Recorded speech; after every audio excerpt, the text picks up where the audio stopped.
Well, well, well. Is today your birthday? You want me to read to you your birthday in the birthday book? Okay, baby. And by the way, for all those that keep asking me, it's The Secret Language of Birthdays.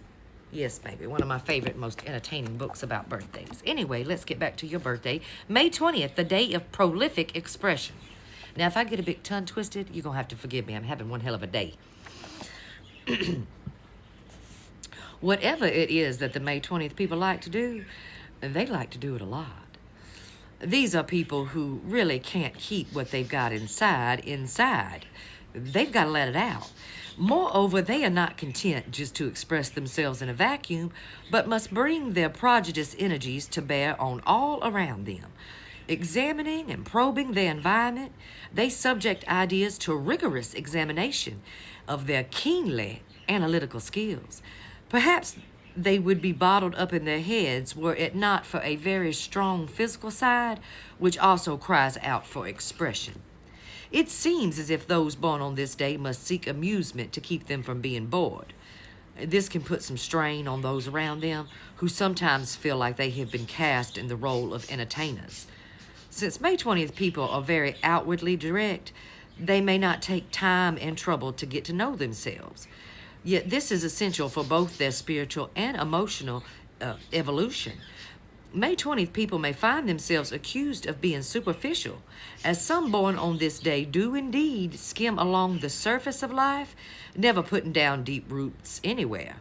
But for other May 20th people, this perception has more to do with their interests being so wide-ranging and their output so high that their sincerity can be called into question. Let them question you, baby. You know what you can do.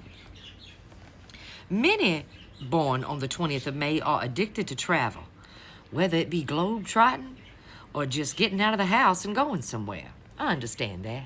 My grandmother couldn't never sit home, couldn't never sit still. And some days we would just go out about town and look around. She called it side-sogging. Yes, I still use that today when I tell my grandbaby, you want to go out around town? We're going to go side-sogging.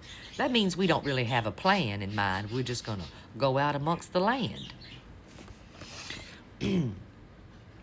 When their pace, now, when the May 20th person's pace gets a bit too frenetic, which, frantic, baby, however, it is inevitably followed by a partial or complete breakdown. Slow down before you break down, baby. Slow down before you break down. Indeed, much of their energy manifests as nervousness, and though they are capable of successfully producing time after time, they are more apt to express themselves in periodic bursts of energy. May 20th people tend to be enthusiastic, yet also highly critical. This mental outlook manifests as quick thinking, but also as endless worry. And it is particularly susceptible to fears of all kinds.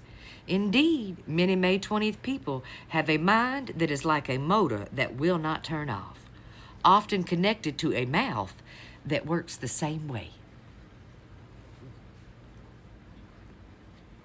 You have a hard time shutting your mouth? Me too.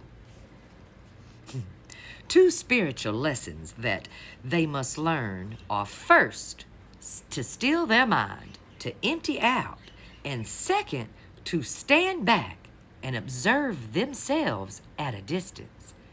If May 20th people can master these meditative and objective lessons, they will proceed on their evolutionary path as intended. If not, they will get bogged down in endless mental mess and unrealized dreams and broken down schemes. One of the principal characteristics of the May 20th people is that they can jump from one project to another with alarming speed. They learn quickly, but after reaching a plateau of proficiency, they often move off to something fresh, a new challenge. Variety is the spice of life, may well be their credo. However, the most successful of the May 20th people often restrict themselves to one discipline in which they can exercise a variety of their abilities or talents. They learn that having set something up, it is necessary to stick with it, administer to it as well. In a word, maintain.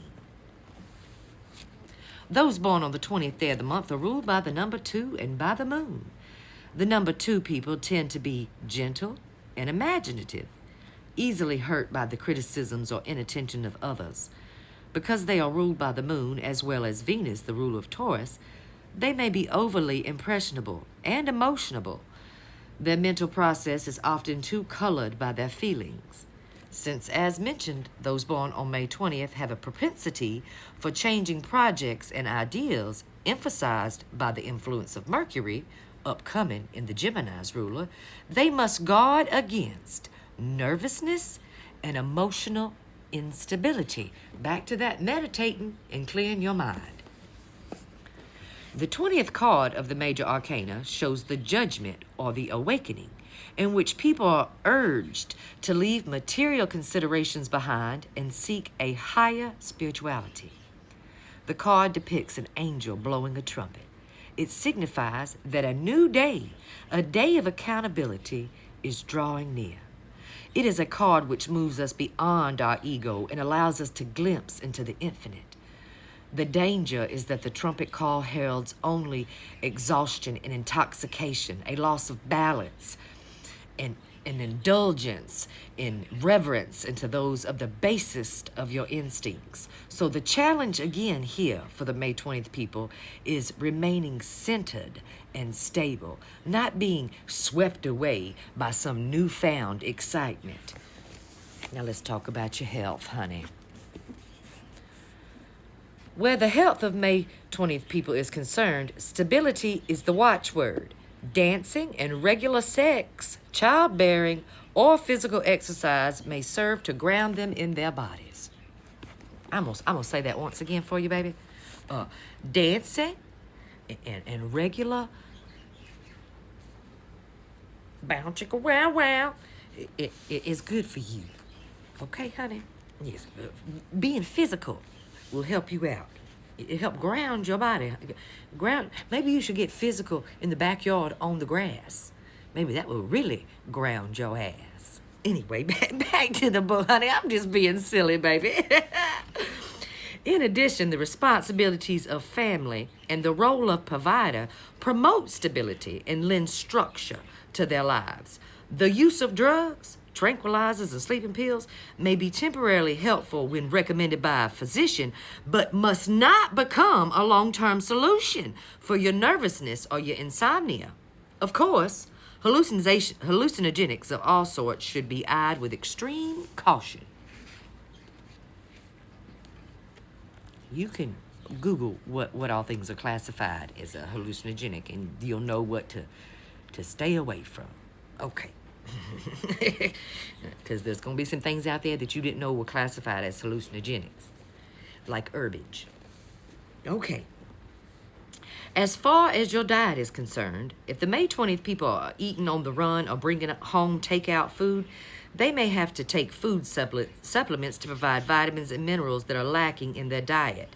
A good daily dose of vitamin C in particular is recommended for you, especially if you're really into the takeout, baby. Now, here is some advice. Observe your self-living. Meditate. Find your center and remain in touch with it. Turn off the motor, limit yourself to the task at hand whenever possible, and finish what is on your plate. Now, here's your meditation. In the human sexual arena, roles can be quickly reversed. I'm going to say that again in case you didn't catch that, friend. In the human sexual arena, roles can be quickly reversed. Don't be scared to man up or woman up. Okay. You had a whole lot of suggestions about sex. Are you lacking in some love, baby? I don't know. You might want to check on that, though.